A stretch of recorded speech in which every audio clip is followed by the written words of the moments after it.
Friends, the India story is strong today and stronger tomorrow. Let me explain how. Today, India is undergoing a rapid change in mindset as well as markets. Today, the FDI regime has been very well liberalized. We have created a friendly tax regime.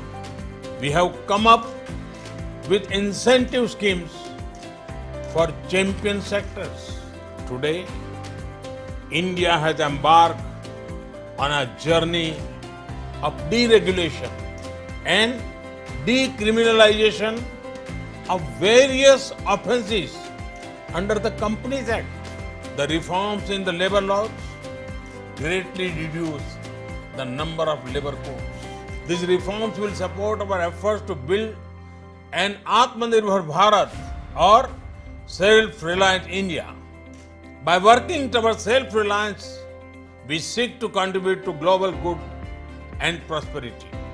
The past 7 years of the Narendra Modi government have seen an underlying theme driving the economic policy of the government: growth that is transformative, that is sustainable, that is healthy, and is equitable.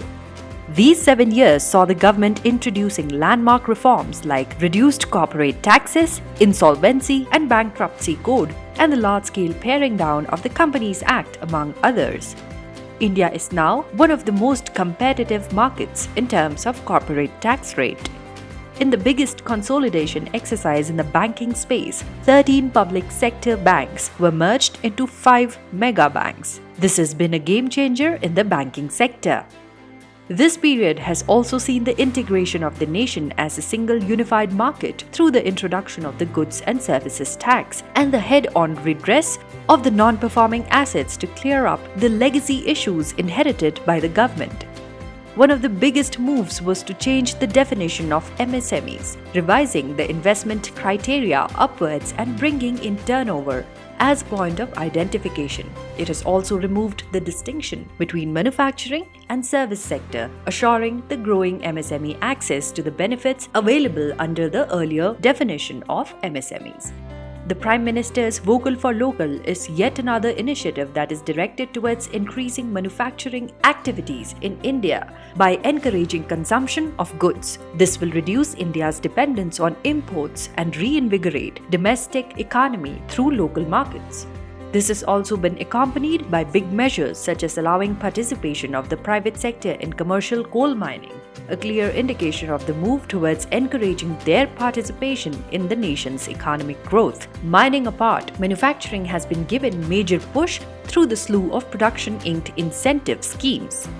Rupees 2 lakh crore have been earmarked for the PLI schemes for 5 years in Budget 2021, which would lead to production worth $520 billion in India in the next 5 years. This will help to create manufacturing global champions across 13 sectors and be instrumental in making India part of global supply chain. The government enacted the Insolvency and Bankruptcy Code 2016, which is ensuring accountability as well as resuscitating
With a robust digital payments infrastructure in place, India continues to retain the global top spot in real-time payments transactions. It is predicted that digital payments in India would grow to 71.7% of all payment transactions by 2025.